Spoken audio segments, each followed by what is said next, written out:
പ്രിയപ്പെട്ട വിദ്യാർത്ഥികളെ നമസ്കാരം. ശ്രീനാരായണ ഗുരു ഓപ്പൺ യൂണിവേഴ്സിറ്റിയുടെ MA മലയാളത്തിൻ്റെ 4ാം സെമസ്റ്ററിലെ ദൃശ്യകലാ സാഹിത്യമാണ് നമ്മൾ ചർച്ച ചെയ്തുകൊണ്ടിരിക്കുന്നത്. ഇതിൽ തെയ്യം, തിറ എന്നിവ എന്താണെന്ന് നമുക്ക് നോക്കാം. തെയ്യം, തിറ എന്നിവ ദ്രാവിഡ സ്വഭാവം ഉൾക്കൊള്ളുന്നവയാണ്. ഉത്തര കേരളത്തിലെ തനത് ഗ്രാമീണ കലയാണ് തെയ്യം. ഉത്തര കേരളത്തിലെ തനത് ഗ്രാമീണ കല. നാടകീയത ഏറി നിൽക്കുന്ന അനുഷ്ഠാന കലയായ തെയ്യം ദ്രാവിഡ സ്വഭാവമാണ് ഉൾക്കൊള്ളുന്നത്. ദൈവത്തിൻ്റെ തൽഭവമാണ് തെയ്യം എന്നത്. കാര്യസാധ്യത്തിനും ഈശ്വരനോടുള്ള പ്രത്യുപകാര സ്മരണാർത്ഥവും പകർച്ചവ്യാധികൾക്കും പ്രകൃതിക്ഷോഭങ്ങൾക്കുള്ള പ്രതിവിധിയുമായിട്ടാണ് തെയ്യം കെട്ടിയാടാറുള്ളത്. വണ്ണാൻ, വേലൻ, മലയൻ, കോപ്പാളൻ, പുലയൻ, മാവിലൻ എന്നിങ്ങനെ അവർണരും അധസ്ഥിതരുമാണ് തെയ്യങ്ങൾ കെട്ടുന്നത്. തെയ്യങ്ങൾ കെട്ടുന്നത് എപ്പോഴും അവർണരും അധസ്ഥിതരുമായ വർഗ്ഗക്കാരാണ്. ഉദാഹരണത്തിന് വണ്ണാൻ, വേലൻ, മലയൻ, പുലയൻ, മാവിലൻ എന്നിവരൊക്കെയാണ് തെയ്യം കെട്ടി ആടുന്നത്. ഓരോ സമുദായവും വ്യത്യസ്ത തെയ്യങ്ങളാണ് കെട്ടിയാടുന്നത്. സ്ത്രീവേഷ തെയ്യങ്ങളുമുണ്ട്. തറവാടുകളിലും കാവുകളിലുമാണ് തെയ്യം നടത്തപ്പെടുന്നത്. ഉച്ചിട്ട തെയ്യമാണ് തെയ്യങ്ങളിൽ ഏറ്റവും പ്രാമുഖ്യത്തോടെ നിലകൊള്ളുന്നത്. തികഞ്ഞ അഭ്യാസികൾക്ക് മാത്രമാണ് ഇത് കെട്ടിയാടാൻ കഴിയുകയുള്ളൂ. അമ്മ ദൈവങ്ങൾ, നാഗകന്യകകൾ, ഭഗവതിമാർ, ചാമുണ്ടികൾ, വീരന്മാർ, ചതിക്ക് വിധേയരായവർ, വനദേവതമാർ, മന്ത്രമൂർത്തികൾ, അടിച്ചമർത്തപ്പെട്ടവർ തുടങ്ങിയവർ തെയ്യങ്ങളിൽ പ്രത്യക്ഷപ്പെടുന്നുണ്ട്. പുരാണ ഇതിഹാസ കഥകളെ തങ്ങൾ ജീവിക്കുന്ന ചുറ്റുപാടിലേക്ക് ആവാഹിക്കുന്നതും ഇതിൽ കാണാനാവും. പുരാണ ഇതിഹാസങ്ങളിലെ കഥാപാത്രങ്ങളെ തങ്ങൾ ജീവിക്കുന്ന ചുറ്റുപാടിലേക്ക് ആവാഹിക്കുന്ന തെയ്യങ്ങളെയും നമുക്ക് കാണാൻ സാധിക്കും. ഒപ്പം സാധാരണക്കാരുടെ വികാരങ്ങളും അനുഭവങ്ങളും ഇതിൽ പ്രതിഫലിക്കുന്നുണ്ട്. തെയ്യക്കോലം കിട്ടുന്ന മനുഷ്യരിൽ മൂർത്തികൾ ആവാഹിക്കപ്പെടുന്നു. വ്യക്തികൾ എന്നതിലുപരി ആവാഹിക്കപ്പെട്ട മൂർത്തിയിലൂടെ അനുഗ്രഹാശസ്സുകൾ മനുഷ്യൻ നൽകുന്നു എന്നതാണ് ഈ അനുഷ്ഠാനത്തിൻ്റെ പ്രത്യേകത. വീരപുരുഷന്മാരുടെയും രക്ഷാമൂർത്തികളുടെയും വീരമൃത്യു വരിച്ചവരുടെയും കഥകളാണ് മിക്ക തെയ്യക്കോലങ്ങളിലും കാണാനാകുന്നത്. തെയ്യം എന്ന അനുഷ്ഠാനത്തിന് സമൂഹത്തിലെ സമസ്ത മേഖലകളെയും സ്വാധീനിക്കാനും നിയന്ത്രിക്കാനും ഒരു ഘട്ടത്തിൽ കഴിഞ്ഞിരുന്നു. രോഗശാന്തി, പകർച്ചവ്യാധികളുടെ ശമനം, കാർഷിക സമൃദ്ധി തുടങ്ങിയ പ്രത്യേക ലക്ഷ്യങ്ങൾക്കായി ചില തെയ്യങ്ങൾ ചില വിശേഷ അവസരങ്ങളിൽ കെട്ടിയാടിക്കും. കുരുത്തോല, പൂവ്, ഇലകൾ ഇവ മാത്രം ഉപയോഗിക്കുന്ന ചെറിയ മുടികളും മുളകളും മുരിക്കിൻ തടികളും ഉപയോഗിച്ച് നിർമ്മിക്കുന്ന അത്യധികം വലിപ്പമുള്ള മുടികളുമുണ്ട്. ചിലമ്പ്, ഒട്ടിയാണം, കൈവള, ചൂടകം, കടകം, കയ്യുറ, പറ്റും പാടകവും തലപ്പാളി, മണിക്കയൽ തുടങ്ങിയ മെയ്യാഭരണങ്ങളും തെയ്യത്തിനുണ്ട്. മിക്ക തെയ്യങ്ങളും പുറപ്പെട്ടാൽ 1-2 മണിക്കൂറുകൾക്കുള്ളിൽ മുടിയെടുക്കും. നർത്തനം കഴിഞ്ഞ് തലയിൽ വെച്ച് മുടി താഴ്ത്തി കോലമഴിക്കുന്നതാണ് മുടിയെടുക്കൽ എന്ന് പറയുന്നത്. അമ്പ്, വില്ല്, വാള്, കത്തി, ശൂലം തുടങ്ങിയ ആയുധങ്ങൾ തെയ്യത്തിന് ഉപയോഗിക്കുന്നു. അനുഷ്ഠാനങ്ങൾ മാറ്റിവെച്ചാൽ വാചികം, ആഹാര്യം, ആംഗികം, സ്വാത്വികം എന്നീ ചതുർവിധ അഭിനയ സമഗ്രമാണ് തെയ്യമെന്ന് പറയാം. തുലാം മാസത്തിലെ 10ാം ഉദയത്തോടെയാണ് കാവുകളിലും സ്ഥാനങ്ങളിലും തറവാടുകളിലുമൊക്കെ തെയ്യങ്ങൾ കെട്ടിയാടപ്പെടുന്നത്. നമുക്ക് തിറ എന്താണെന്ന് നോക്കാം. തിറ തെയ്യത്തെ പോലെ തന്നെ ദ്രാവിഡ സംസ്കാരത്തെ ഓർമ്മപ്പെടുത്തുന്ന ഒരു കലാരൂപം തന്നെയാണ്. അർദ്ധവൃത്താകാരത്തിൽ നേരിയ മരപ്പലക കൊണ്ട് ഉണ്ടാക്കി തലയിൽ വയ്ക്കുന്ന സാധനമെന്നാണ് തിറ എന്ന വാക്കിൻ്റെ അർത്ഥം. ശബളമായ തിറ തലയിൽ കെട്ടുന്നത് മൂലമാകണം തിറയാട്ടം എന്ന പേര് ഇതിന് ഉണ്ടായത്. അനുഷ്ഠാനപരമായ ക്ഷേത്രകലയാണ് തിറ. ഗ്രാമീണ കലയും ഉത്തര കേരളത്തിലാണ് ഇതിൻ്റെ പ്രാധാന്യം. നാടകീയത മുറ്റി നിൽക്കുന്ന തിറ എന്ന കലാരൂപം സാമൂതിരിയുടെ ഭരണാധികാരത്തിൽ വരുന്ന സ്ഥലങ്ങളിലാണ് പതിവായി നടത്തിയിരുന്നത്. ഭദ്രകാളി ക്ഷേത്രങ്ങളിൽ ആണ്ടുതോറും നടത്തുന്ന ഉത്സവങ്ങളോടനുബന്ധിച്ചാണ് ഇത് അനുഷ്ഠിച്ചിരുന്നത്.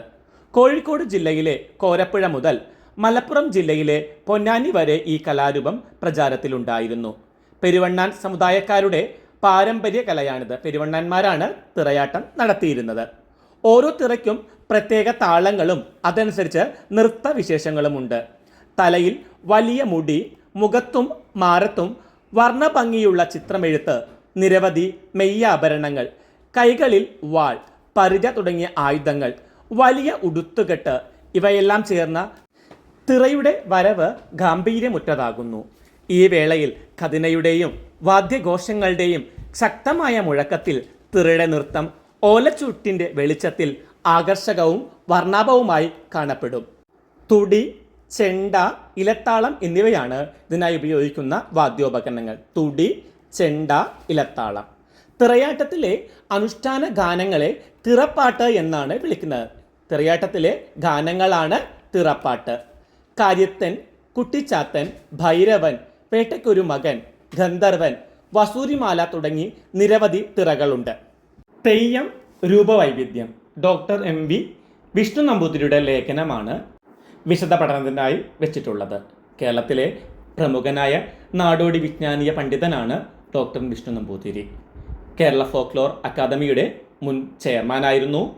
മുഖദർശനം, പുള്ളുവപ്പാട്ടും നാഗാരാധനയും മാന്ത്രിക വിദ്യയും മന്ത്രവാദ പാട്ടുകളും വണ്ണാനും കൊന്ത്രൻ പാട്ടും പുലയരുടെ പാട്ടുകൾ, ഖോദാമൂരി, തോറ്റം പാട്ടുകൾ ഒരു പഠനം, തെയ്യവും തിറയും, നാടോടി വിജ്ഞാനീയം, കടങ്കഥകൾ ഒരു പഠനം, കേരളത്തിലെ നാടൻ സംഗീതം, നമ്പൂതിരി ഭാഷാ ശബ്ദകോശം, പൂരക്കളി, തെയ്യം, ഫോക്ലോർ നിഘണ്ടു, വിവരണാത്മക ഫോക്ലോർ ഗ്രന്ഥസൂചി തുടങ്ങിയ ഫോക്ലോർ പഠന മേഖലയുമായി ബന്ധപ്പെട്ട നിരവധി ഗ്രന്ഥങ്ങളുടെ രചയിതാവാണ് ഡോക്ടർ MV വിഷ്ണു നമ്പൂതിരി.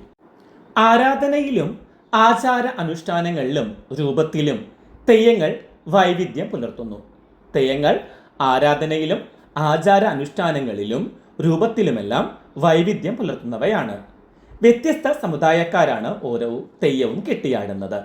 പുലയർ, കോപ്പാളർ, വേലർ, മലയർ എന്നിവരുടെ തെയ്യങ്ങൾ കുരുത്തോലയാണ് കൂടുതൽ വേണ്ടത്. വ്യത്യസ്തരായ സമുദായത്തിൽപ്പെട്ടവരാണ് തെയ്യങ്ങൾ കെട്ടിയാടാറുള്ളത്. കുരുത്തോലയാണ് പുലയരും കോപ്പാളരും വേലരും മലയരുമെല്ലാം അധികമായിട്ട് ഉപയോഗിക്കാറുള്ളത്. മറ്റു സമുദായക്കാരുടെ തെയ്യങ്ങൾക്ക് ഇത് ഉപയോഗിക്കുന്നത് കുറഞ്ഞ തോതിലാണ്. മുഖത്തെഴുത്തിന് പ്രകൃതിയിൽ നിന്ന് സുലഭമായി ലഭിക്കുന്ന വസ്തുക്കൾ ചമയങ്ങളായി ഉപയോഗിക്കുന്ന രീതി ചില സമുദായങ്ങളുടെ തെയ്യത്തിൽ കാണാവുന്നതാണ്. ഉദാഹരണത്തിനായി വേലരും മറ്റും മുഖത്തെഴുത്തുന്നതിന് കരി, അരിച്ചാന്ത്, മഞ്ഞൾ, ചുണ്ണാമ്പ് തുടങ്ങിയവ മാത്രം ഉപയോഗിക്കുന്നു. അവർ ഉപയോഗിക്കുന്നത് കരി, അരിച്ചാന്ത്, മഞ്ഞൾ, ചുണ്ണാമ്പ് എന്നിവയാണ്. വണ്ണാൻ, മലയൻ തുടങ്ങിയ സമുദായക്കാർ മനയോല, ചായില്യം തുടങ്ങിയവ ഉപയോഗിക്കുന്നു. മുടി, മുഖത്തെഴുത്ത്, ഉടയാട, ആഭരണങ്ങൾ എന്നിവയുടെ അടിസ്ഥാനത്തിൽ തെയ്യം തിറകളെ തിരിച്ചു കാണുവാൻ സാധിക്കും. ദേവതാവേദം അനുസരിച്ച് മുടികൾക്ക് വ്യത്യാസമുണ്ടാകും. വട്ടമുടി, നീളമുടി, പീലിമുടി, കുമ്പുമുടി, പാളമുടി, ചട്ടമുടി, കൊതച്ചമുടി, തൊപ്പിച്ചമയം, ഓലമുടി, ഇലമുടി എന്നിങ്ങനെ തെയ്യം തിറകൾക്ക് ഉപയോഗിക്കുന്ന മുടികൾ പലതാണ്. അപ്പോൾ തെയ്യം തിറകളുടെ രൂപവൈവിധ്യത്തിന് അടിസ്ഥാനം മുടികളുടെ വ്യത്യാസമാണെന്ന് പറയാം. വിവിധതരം മുടികളുണ്ട്. ഉദാഹരണത്തിന് വട്ടമുടി, നീളമുടി, പീലിമുടി, അതുപോലെ കുമ്പുമുടി, ചട്ടമുടി, പാളമുടി എന്നിങ്ങനെ വിവിധതരം മുടികളാണ് ഉള്ളത്.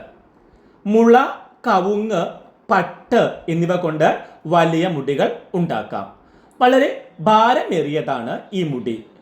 കടമ്പേരി ഭഗവതിയുടെ തിരുമുടിക്ക് 101 കവുങ്ങുകളാണ് ഉപയോഗിക്കുന്നത്. തിരുവർക്കാട്ട് ഭഗവതിയുടെ സങ്കല്പത്തിലുള്ള തെയ്യങ്ങൾക്ക് വലിയ മുടിയാണ് ധരിക്കുക. ആയത്തി ഭഗവതി, പടക്കത്തി ഭഗവതി, ചോന്നമ്മ തുടങ്ങിയ തെയ്യങ്ങൾക്ക് വലിയ മുടികളാണ് ഉള്ളത്. അപ്പോൾ വലിയ മുടികൾ ഉപയോഗിക്കുന്ന തെയ്യങ്ങളുണ്ട്. രൂപത്തിലും അലങ്കാരത്തിലും ചെറിയ വ്യത്യാസങ്ങളുണ്ട്. വട്ടമുടി തെയ്യങ്ങളാണ് മിക്ക ഭഗവതിമാർക്കും. മുടിയുടെ വലിപ്പത്തിനും അലങ്കാര വസ്തുക്കളുടെ ദൈവത വ്യത്യാസമനുസരിച്ചുമുള്ള മാറ്റങ്ങൾ ഇത്തരം മുടിയിലുമുണ്ട്. കക്കര ഭഗവതി, മാക്ക ഭഗവതി, കൊറക്കാട്ട് ഭഗവതി, ആലാട ഭഗവതി, ചെരളത്തു ഭഗവതി തുടങ്ങിയ തെയ്യങ്ങൾക്ക് വട്ടമുടിയാണ് ഉള്ളത്. കുരുത്തോല കൊണ്ട് ചുറ്റിലും വട്ടമുടി അലങ്കരിക്കും. അപ്പോൾ കുരുത്തോല കൊണ്ട് ചുറ്റിലും ഈ വട്ടമുടികൾ അലങ്കരിച്ചിരിക്കും. പന്തം വെച്ചാടുന്ന തെയ്യങ്ങൾക്ക് മുടിയുടെ ചുറ്റും കോൽത്തിരി ഉണ്ടാകും. കത്തുന്ന കോൽത്തിരിക്ക് സമീപം മറ്റ് അലങ്കാരത്തേക്കാൾ കുരുത്തോലയാണ് അനുയോജ്യമായിട്ടുള്ളത്. പുലിയൊരു കാളി, പുള്ളിക്കരിങ്കാളി എന്നിവയുടെ മുടിക്കും ചുറ്റും കുരുത്തോലയ്ക്ക് പകരം പീലിത്തഴയാണ് അലങ്കാരത്തിനായി ഉപയോഗിക്കുന്നത്. മുച്ചിലോട്ട് ഭഗവതി, കണ്ണങ്കാട്ട് ഭഗവതി എന്നീ തെയ്യങ്ങളുടെ വട്ടമുടി തെച്ചിപ്പൂവ് കൊണ്ടാണ് അലങ്കരിക്കുക. ചെറിയ വട്ടമുടി വെക്കുന്ന തെയ്യമാണ് വസൂരിമാല. വസൂരിമാല എന്നത് ചെറിയ വട്ടമുടി വെക്കുന്ന ഒരു തെയ്യമാണ്. മാക്ക ഭഗവതിയോടൊപ്പം മാക്കത്തിൻ്റെ മകൾ എന്ന സങ്കല്പത്തിലാടുന്ന ഈ തെയ്യത്തിന് ചെറിയ വട്ടമുടി കാണാറുണ്ട്. പാക്കാൻ തെയ്യം, കന്നിക്കൊരു മകൻ തെയ്യം, ഊർപ്പഴച്ചി ദൈവം, വേട്ടക്കൊരു മകൻ ദൈവം, കരിന്തരി നായർ എന്നിവയുടെ മുടിക്ക് ചുറ്റിലും പീലിത്തഴ പിടിച്ചതും പ്രത്യേക ആകൃതിയിലുള്ള മൊട്ടോട് കൂടിയതുമായ അലങ്കാരമാണ് ഉള്ളത്. പീലിമുടി എന്നാണ് ഇതിൻ്റെ പേര്. വീരപുരുഷന്മാരുടെ സങ്കല്പത്തിലുള്ള തെയ്യം തിറകൾക്ക് പൂക്കട്ടി മുടിയാണ് വേണ്ടത്. പൂക്കട്ടി മുടി ഉപയോഗിക്കുന്ന പ്രധാനപ്പെട്ട തെയ്യങ്ങളാണ് കതിവന്നൂർ വീരൻ, പാടാർ കുളങ്ങര വീരൻ, തുളിവീരൻ ഇളം കരുമകൻ, കന്നിക്കുരുമകൻ, പാലന്തായി കണ്ണൻ, കണ്ടനാർ കേളൻ, ഭടവീരൻ, കാലിച്ചേകോൻ എന്നിവരെല്ലാം. അതുപോലെ തന്നെ ചട്ടമുടി, കോതച്ചുമുടി, ഓങ്കാരമുടി, പുറത്തട്ട് എന്നിങ്ങനെ വ്യത്യസ്തമായ മുടികളുണ്ട്. പാള കൊണ്ടുള്ള മുടി അണിയുന്ന ഒരു തെയ്യമാണ് കമ്മാടത്തു ഭഗവതി. പാള കൊണ്ടുള്ള മുടി അണിയുന്ന ഒരു തെയ്യമാണിത്. ഓല കൊണ്ടുള്ള മുടിയുള്ള തെയ്യങ്ങളും ഉണ്ട്. പുള്ളി ഭഗവതി, കരിഞ്ചാമൂടി, നാഗക്കന്നി എന്നിവ ഇതിന് ഉദാഹരണമാണ്. കൊണ്ടുള്ള മുടി ധരിക്കുന്ന തെയ്യങ്ങളാണ് പച്ചില ഭഗവതി, മൂലംപെറ്റ ഭഗവതി, കല്ലേരിയം എന്നിവ. കുരുത്തോലയും കമ്പുകളും അലകിൻ്റെ വാരികളും കൊണ്ടുണ്ടാക്കുന്ന ഒന്നാണ് പുറത്തട്ട്. ഇതിന് ചെറ്റമുടി എന്ന പേരുമുണ്ട്. പട്ട്, കമ്പ്, പാള, കുരുത്തോല തുടങ്ങിയവ കൊണ്ട് പലതരം മുടികൾ ഉണ്ടാക്കാറുണ്ട്. തെയ്യങ്ങളുടെ രൂപപരമായ വൈവിധ്യത്തിന് മറ്റൊരു കാരണമാണ് ഉടയാടകൾ. പൂക്കട്ടി മുടി വെക്കുന്ന തെയ്യം തിറകൾക്ക് ചിറകുടുപ്പ് എന്ന വസ്ത്രാലങ്കാരമാണ് ഉള്ളത്. ചിറകുടുപ്പ് എന്ന ഒരു വസ്ത്രാലങ്കാരം. വെള്ളുമ്പൻ എന്ന പേരിലുള്ള വസ്ത്രവിശേഷണമാണ് ഭൂതം, കരിങ്കാളി, പുതിയ ഭഗവതി, പുള്ളി ഭഗവതി, രക്തേശ്വരി, രക്തചാമുണ്ടി എന്നിങ്ങനെയുള്ള തെയ്യങ്ങൾക്ക് പതിവായി ഉപയോഗിക്കുന്നത്.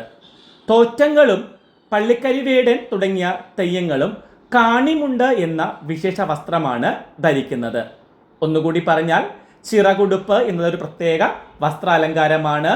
ഇത് പൂക്കട്ടി മുടി വെക്കുന്ന തെയ്യങ്ങളാണ്. അതുപോലെ വെളുമ്പൻ എന്ന പേരുള്ളൊരു വസ്ത്ര വിശേഷമുണ്ട്. അത് ഭൂതം, കരിങ്കാളി, പുതിയ ഭഗവതി, പുള്ളി ഭഗവതി, രക്തേശ്വരി, രക്തചാമുണ്ടി എന്നിങ്ങനെയുള്ള തെയ്യങ്ങളാണ് അണിയാറുള്ളത്. തോറ്റങ്ങളും പള്ളിക്കരിവേടൻ തുടങ്ങിയ തെയ്യങ്ങളുമാണ് കാണിമുണ്ട് എന്ന് പറയുന്ന വിശേഷ വസ്ത്രം ഉപയോഗിക്കുന്നത്. തെയ്യങ്ങളുടെ അറയിൽ ഒട അല്ലെങ്കിൽ ഉട എന്ന അലങ്കാര വിശേഷം ധരിക്കാറുണ്ട്. ഒട പല രീതിയിലാണ് ഉള്ളത്. കണ്ടനാർ കേളൻ, കതിവന്നൂർ വീരൻ, വേട്ടക്കൊരു മകൻ, ഊർപ്പഴച്ചി, കന്നിക്കൊരു മകൻ തുടങ്ങിയവർക്ക് അടുക്കും ഞാലിയും എന്ന പേരിലുള്ള ഒരു തരം വട്ടൊടയാണ് അരയിൽ ബന്ധിക്കുന്നത്. പരന്ന ഉടയാണ് വിധാനത്തറ എന്നറിയപ്പെടുന്നത്. അതും വസ്ത്രാലങ്കാരമാണ്. കമ്പുകൾ കൊണ്ടുള്ള ചട്ടം അരയിൽ ഘടിപ്പിച്ച് അതിന് മുകളിൽ പല നിറത്തിലുള്ള പട്ടുകൾ കൊണ്ട് തുന്നിയുണ്ടാക്കിയ വസ്ത്രം തൂങ്ങി നിൽക്കുന്ന രീതിയിലാണ് അലങ്കരിക്കുന്നത്. കുരുത്തോലയുടുപ്പാണ് ഒലിയുടുപ്പ്. ചാമുണ്ടി, പൊട്ടൻ, വിഷ്ണുമൂർത്തി, ഗുളികൻ തുടങ്ങിയ പല തെയ്യങ്ങൾക്കും ഒലിയുടുപ്പാണ് വേണ്ടത്. ഒലിയുടുപ്പ് എന്നത് കുരുത്തോല കൊണ്ടുള്ള ഉടുപ്പാണ്. ചില തെയ്യങ്ങളുടെ പൃഷ്ഠഭാഗത്തണിയുന്ന വസ്ത്രവിശേഷമാണ് കോലാങ്കി. മുഖത്തെഴുത്ത്, മെയ്യെഴുത്ത് തുടങ്ങിയവ തെയ്യങ്ങളുടെ രൂപ വൈവിധ്യത്തിന് കാരണമാകുന്നുണ്ട്. മഷി, മഞ്ഞൾ, അരിച്ചാന്ത്, മനയോല, ചായില്യം തുടങ്ങിയവയാണ് ഇതിനായി ഉപയോഗിക്കുന്നത്. മുഖത്തെ എഴുത്തിനും മെയ്യെഴുത്തിനുമായിട്ട് ഉപയോഗിക്കുന്നവയാണ് മഷി, മഞ്ഞൾ, അരിച്ചാന്ത്, മനയോല, ചായില്യം എന്നിവ. വലിയ മുടികൾക്ക് പ്രാക്കെഴുത്താണ് പതിവ്. കുട്ടിശങ്കും പ്രാക്കും എന്ന പേരുള്ള മുഖത്തെഴുത്തുള്ള തെയ്യങ്ങളിൽ ചിലതാണ് മുച്ചിലോട്ട് ഭഗവതി, കണ്ണങ്കാട്ട് ഭഗവതി, വീരർക്കാളി, പാടാർകുളങ്ങര ഭഗവതി എന്നിവ. വൈരി ദളവും എന്ന് പറയുന്ന എഴുത്താണ് നരമ്പിൽ ഭഗവതി, ധൂമാ ഭഗവതി, അങ്കക്കുളങ്ങര ഭഗവതി എന്നിവരുടേത്. മരക്കലത്തമ്മ, ചെമ്പിലോട്ട് ഭഗവതി എന്നിവർക്ക് മൺകണ്ണെഴുത്താണ്. നാഗകന്യമ്മയുടെ മുഖത്തെഴുത്തിന് മാൻകണ്ണും വില്ലുകുറിയുമെന്നാണ് പറയുന്നത്.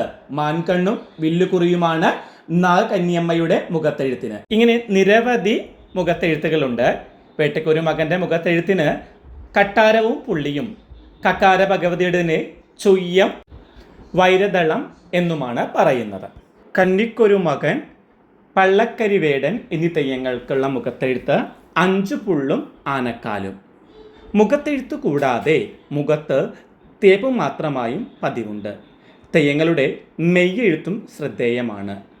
ബാലിത്തെയ്യം, വയനാട്ട് കുലവൻ, കണ്ടനാർ കേളൻ, കരിന്തിരി നായർ, പുലിയൊരുകാളി, പുള്ളിക്കരിങ്കാളി എന്നീ തെയ്യങ്ങൾക്ക് ശരീരത്തിൽ മഞ്ഞ തേക്കും. അരിച്ചാന്തും ചുകപ്പും ചേർത്ത് മെയ്യെഴുതുന്നതിന് പള്ളിക്കരിവേടൻ ഉദാഹരണമാണ്. കതിവന്നൂർ വീരൻ, വെളുത്ത ഭൂതം, കന്നിക്കുരുമകൻ, തെക്കൻ കരിയാത്തൻ തുടങ്ങിയ തെയ്യങ്ങൾക്ക് ശരീരത്തിൽ അരിച്ചാന്താണ് അണിയുന്നത്. ഇളം കരുമകൻ തെയ്യത്തിന് പരുന്തുവാലിട്ടെഴുത്ത് എന്ന പേരിലുള്ള മെയ്യെഴുത്താണ് ഉള്ളത്. ഊർപ്പഴച്ചി, വേട്ടക്കുരുമകൻ എന്നിവക്ക് ചുകപ്പ്, മഞ്ഞ, പച്ച മനയോല എന്നിവയാൽ ശരീരത്തിൽ എഴുതും. മെയ്യെഴുത്തും മുഖത്തെഴുത്തും മുഖത്തേപ്പും തെയ്യങ്ങൾക്ക് രൂപവ്യത്യാസം വരുത്താൻ മാത്രമല്ല വിഭിന്ന സ്തോഭങ്ങളും സങ്കല്പ വിശേഷങ്ങളും ആവിഷ്കരിക്കാനും സഹായിക്കുന്നു. ഒന്നുകൂടി ശ്രദ്ധിക്കുക, ഈ മുഖത്തെഴുത്തും മുഖത്തേപ്പും മെയ്യെഴുത്തുമെല്ലാം തെയ്യങ്ങൾക്ക് രൂപവ്യത്യാസം മാത്രമല്ല, മറിച്ച് വിഭിന്ന സ്തോഭങ്ങളും സങ്കല്പ വിശേഷങ്ങളും ആവിഷ്കരിക്കാൻ സഹായിക്കുന്നുണ്ട്. ഈ പറഞ്ഞ ഘടകങ്ങൾ കൂടാതെ തെയ്യങ്ങളെ വ്യത്യസ്തമാക്കി തീർക്കുന്ന നിരവധി ഉപാധികളുണ്ട്. പൊയ്മുഖം, പൊയ്ക്കണ്ണ്, പൊയ്നാക്ക്, പൊയ്ക്കാത് എന്നിവ രൂപവൈവിധ്യത്തിന് ഇടയാകുന്നു. പൊട്ടൻ, ഗുളികൻ എന്നിവ മുഖത്ത് കണ്ണമ്പാള വെച്ച് കെട്ടുന്നു. പൂതത്തിൻ്റെ പൊയ്മുഖം ഹാസ്യജനകമാണ്. ഹാസ്യവും ഭയവും ജനിപ്പിക്കുക മാത്രമല്ല, ചില പ്രത്യേക ആശയ സങ്കല്പങ്ങളെ പ്രതിരൂപാത്മകമായി ആവിഷ്കരിക്കാനും മുഖത്താവരണത്തിന് കഴിയുന്നുണ്ട്. കുട്ടിച്ചാത്തൻ, ഭൈരവൻ, കാലിച്ചേക്കോർ, വയനാട്ട് കുലവൻ, തിരുവപ്പൻ, പുള്ളിഭഗവതി എന്നിവ പൊയ്ക്കണ്ണൻ ധരിക്കുന്ന തെയ്യങ്ങളാണ്. പെൺകോലങ്ങൾക്കെല്ലാം മാർമുല എന്ന ചമയമുണ്ടാകും. ചില ഭഗവതിമാർക്ക് ധംഷ്ട്രം കാണും. പുരുഷ ദേവതകളെ പ്രതിനിധീകരിക്കുന്ന കോലങ്ങൾക്ക് മീശയും താടിയും ഉണ്ടാകും. നാഗകണ്ഠൻ, മുത്തപ്പൻ, പുക്കുട്ടിച്ചാത്തൻ തുടങ്ങിയ ചില തെയ്യങ്ങൾക്ക് വെളുത്ത താടിയാണ് ഉള്ളത്. കരിന്താടി വേണ്ട തെയ്യങ്ങളാണ് പൂമരുതൻ, പുള്ളിക്കരിവേടൻ, മുൻ നായരീശൻ തുടങ്ങിയവ. കറുത്ത തൂക്കുതാടിയുള്ള തെയ്യങ്ങളാണ് ക്ഷേത്രപാലകൻ, കരിങ്കുട്ടിച്ചാത്തൻ, ഖണ്ടാക്കനൻ എന്നീ തെയ്യങ്ങൾ. കൈവള, കടകം, കയ്യുറ, ചെന്നിപ്പത്തി, ചിലമ്പ്, തലപ്പാളി തുടങ്ങിയ മെയ്യാഭരണങ്ങളുമുണ്ട്. ചില മെയ്യാഭരണങ്ങളാണ് കൈവള, കടകം, കയ്യുറ, ചെന്നിപ്പത്തി, ചിലമ്പ്, തലപ്പാളി എന്നിവ. അരയിൽ കെട്ടാനുള്ള സമയങ്ങളിൽ പെടുന്നതാണ് അടുക്കപ്പലക, വളയൻ, അരയിൽ കെട്ട്, ഒട്ടിയാണം എന്നിവ. ചെയ്യാക്ക് 2 കാതുകൾക്ക് സമീപം വെച്ച് കിട്ടുന്ന അലങ്കാരമാണ്. ചെയ്യാക്ക് എന്നത് 2 കാതുകൾക്കും സമീപം വെച്ച് കിട്ടുന്ന ഒരു അലങ്കാരമാണ്. ചെണ്ടത്താണി എന്ന തലച്ചമയം ചില തെയ്യങ്ങൾക്ക് ഉപയോഗിക്കുന്നുണ്ട്. നാടൻ കലാകാരന്മാർ സ്വയം നിർമ്മിക്കുന്നവയാണ് തെയ്യച്ചമയങ്ങളും മുടികളുമെല്ലാം. വർത്തമാനകാലത്ത് മുടിയിലും മുഖത്തെഴുത്തിലുമൊക്കെ പരിഷ്കാരഭ്രമം കടന്നുകൂടിയിട്ടുണ്ട്. ബോധപൂർവമായ ഇത്തരം പരിഷ്കരണങ്ങൾ നാടൻ കലകളെ സംബന്ധിച്ചിടത്തോളം അപലഷണീയമല്ലെന്നാണ് doctor M V Vishnu Namboothiri വിലയിരുത്തുന്നത്. ഇതോടെ ഇന്നത്തെ ക്ലാസ് നമുക്ക് അവസാനിപ്പിക്കാം. മറ്റൊരു ക്ലാസ്സുമായി കാണും വരെ എല്ലാവർക്കും നന്ദി, നമസ്കാരം. ക്ലാസ് ഇഷ്ടമായിട്ടുണ്ടെങ്കിൽ ലൈക്കും ഷെയറും കമൻറ്റും എല്ലാം ചെയ്യുമല്ലോ.